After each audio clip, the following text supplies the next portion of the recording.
हर हर महादेव शंभो। इस बार दूर और दुबड़ा की पूजा के लिए भाद्रपद कृष्ण पक्ष की सप्तमी के दिन दूर और दुबड़े अष्टमी के दिन दुबड़े जोड़ की पूजा होती है।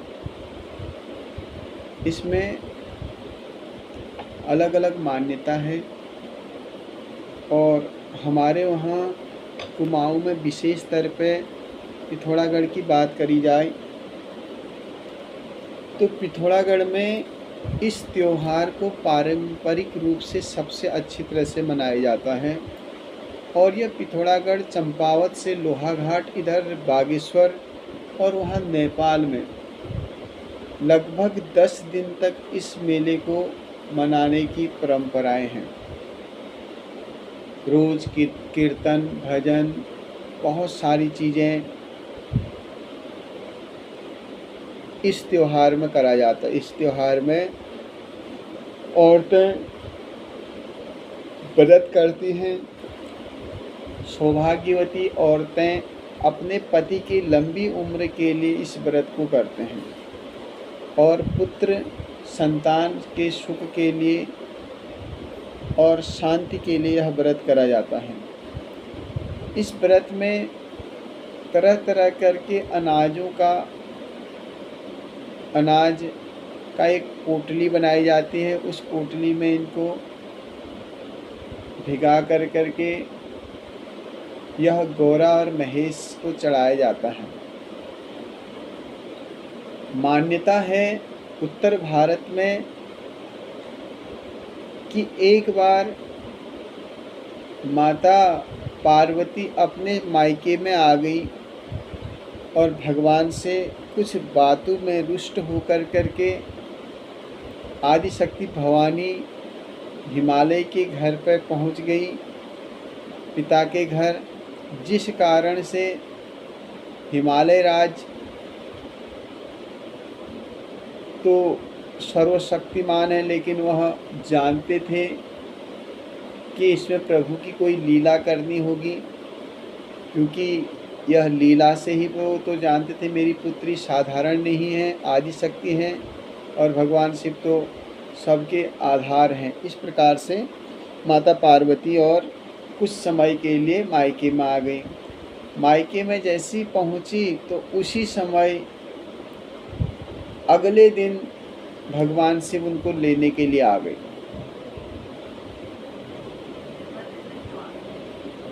जब लेने के लिए आए तो इसमें 2 दिन की विशेष की सप्तमी और अष्टमी 2 दिन का विशेष महत्व बताया गया है।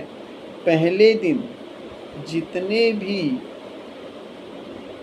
चातुर्मास की फसल जो बोई जाती है उस फसल के निर्मित धान, भट, उड़द आदि जितने भी फसल होती है उस फसल के पेड़ों को लेकर के आकर करके उसके निर्मित उनको कपड़ा वस्त्र बना करके मतलब माता गौरा को बनाया जाता है। गौरा को बना करके उसमें तरह तरह करके श्रृंगार दिए पहनाए जाते हैं। शास्त्र के निर्मित यहाँ पर 16 श्रृंगार का वर्णन कर रखा है, क्योंकि माता भवानी 16 श्रृंगार करती हैं और इन 16 श्रृंगार करने में उनको 1 दिन से 2 दिन लग जाते हैं। इस कारण से माताओं का लिए 16 श्रृंगार भी कहा जाता है और पुरुषों के लिए 16 संस्कार का नियम जो है यही माताओं के लिए 16 श्रृंगार कहा जाता है। इसलिए आज तो माताएं बहनें अब उस चीज़ को मानती भी नहीं हैं। जीन्स पहनने के बाद भी आजकल अपने उसमें एक पिछोड़ा ओढ़ करके पूजा करने लग गई हैं। लेकिन शास्त्र के निमित्त देखा जाए तो आदिशक्ति भवानी ने 16 श्रृंगार ही हमेशा करे थे, जो अति शोभायमान, अति सुंदर ऐसा रूप का वर्णन है कि त्रिपुरा असुर सुंदरी भगवती को जो देख ले उस रूप में तो वो मग्न हो जाए और वह अपना सारा वर्चस्व, अपना सारा सब कुछ माता भगवानी को ही समर्पित कर जाए और उसका उसी क्षण उद्धार हो जाए जब वो 16 श्रृंगार में माता भवानी अगर वहाँ पर विराजमान होती है। तो इस प्रकार से माताएं आज भी 16 श्रृंगार माताओं का करवाते हैं, अलग अलग श्रृंगार से अलग अलग माता को चढ़ा। उसके अगले दिन तो इसमें माता को बनाया जाता है सप्तमी के दिन, और अष्टमी के दिन फिर भगवान शिव को, गौरा जो महेश हैं उनको इन्हीं पेड़ पौधे से ये ला करके उनको बनाया जाता है। कहा जाता है जिसकी फसल से ये भगवान को चढ़ाया जाता है, मतलब भगवान की आकृति मूर्ति का धारण बनाया जाता है, उसके घर में अन्न और धन का कमी नहीं होती, अन्न और धन बढ़ते जाता है। और साथ में जब फसल पकने वाली समय होता है उनके आसपास बारिश नहीं होती, अच्छी तरह से वो फसल पक जाती है, जिस समय बारिश की ज़रूरत होती है बारिश होती है। इस प्रकार से यह लोगों की मान्यता है, ऐसा पहले से होता भी था। तो ऐसी स्थिति में पिथौरागढ़ की बात करें हम तो पिथौरागढ़ में ये चीज़ें आज भी विद्यमान हैं। पिथौरागढ़, बागेश्वर, यहाँ के पूर्व इस क्षेत्र के लोग हैं वो अपने इसमें आज भी भगवती को, गौरा और महेश को बनाते हैं। तरह तरह करके कीर्तन भजन रात में जगराता करके माँ को अति पसंद करते हैं। इसके अलावा मैंने देख रखा पिथौरागढ़ का जो क्षेत्र है उस क्षेत्र में लोग बाग माँ को अब प्रेम इतना होता है कि पहले से प्रेम की वो होती है, प्रेम की अधिधारणा इतनी ज़्यादा होती है कि माँ को और भगवान शिव को विदा ही नहीं करना चाहते थे। भगवान एक दिन और रुक जाओ।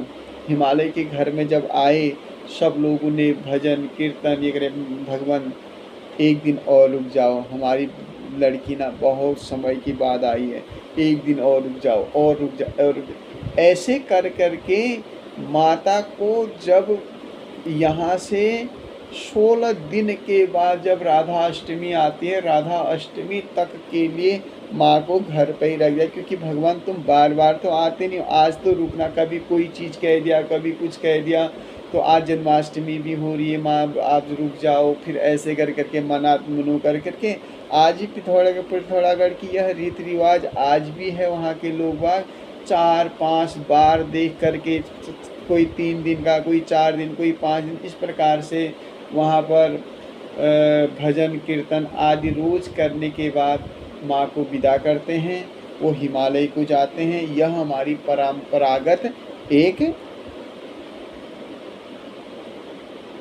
कुमाऊँ की रीति रिवाज है और यह ऐसा पहले से हुआ। अब हम बात कर रहे हैं दुबड़ी माता का, जो दुबड़े बनाए जाते हैं। तो यह राजस्थान से यह त्यौहार अति ज़्यादा राजस्थान में मनाया जाता है और यह त्यौहार राजस्थान में मुख्य रूप से बहुत ही लोकप्रिय त्यौहार है।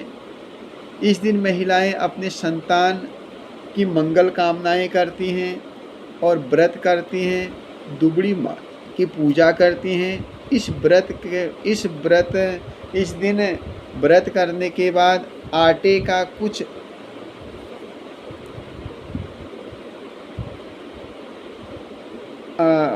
एक बच्चों की मूर्ति और सर्पों की मूर्ति इस प्रकार से यह बनाई जाती हैं। इसके अलावा इसमें एक मटका और औरत का चित्र मिट्टी का बनाया जाता है और चावल, जल, दूध, रोली, आटा, घी, चीनी मिलाकर लोई बनाकर उसमें पूजा की जाती है। दक्षिणा भी इसमें चढ़ाए जाते हैं और और इसमें छूकर इन्हें प्रणाम कर करके दुबड़ी माता की कथा का श्रवण करा जाता है, क्योंकि कहा गया है कि इस दिन दुबड़ी माता की कथा जरूर सुननी चाहिए।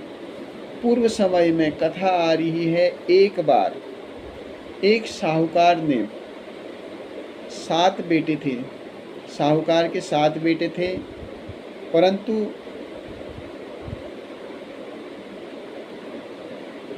जब वह कभी भी साहूकार शादी अपने बेटे का करता था तो वह मर जाता था। इस प्रकार उसके 6 बेटे क्रमशः एक एक कर करके मर गए। तो अंत में 7वें बेटे का विवाह भी तय हो गया। मतलब 6 बेटे के विवाह जैसी तय कर आप शादी करी तो बेटे के विवाह होने के बाद बेटा मर जाता था। अब 7वें बेटे का भी विवाह तय करा।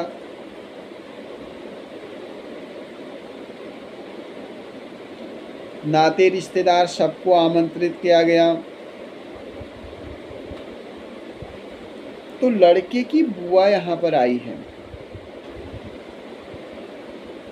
और जैसी वो रास्ते में आई है, रास्ते में उसको एक गुड़िया मिली। बुआ ने, इनकी जो बुआ थी, बुआ ने बुढ़िया के चरण स्पर्श करे और उससे पूछा कि बेटी कहाँ जा रही हो। जब उस बुढ़िया पूछ रही है बुआ से कहाँ जा रही, बुआ ने तब बता रखा है कि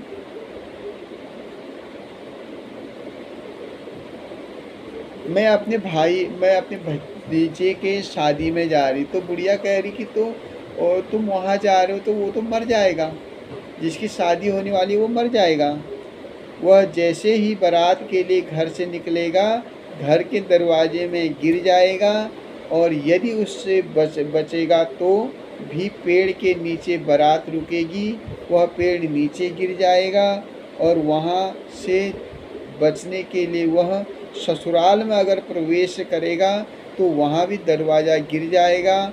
उससे भी यदि वह बच जाएगा तो 7वां भंवर पड़ते समय, जब 7वां फेरा होता है ना उसको भंवर कहते हैं, तो 7वां भंवर जब पड़ेगा तो नाग अगर उसको डस लेगा तब भी उसकी मृत्यु हो जाएगी।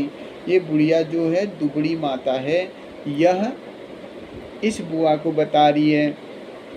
बुआ तब बोली, पाँव छूने लग गई नीचे कर कर के, हे माता, मेरा यह एक ही भतीजा बचा है, बाकी तो सब मर गए। अब आपने इतनी अनिष्टों की बात बताई है तो कृपा कर कर के उपाय भी बता दीजिए।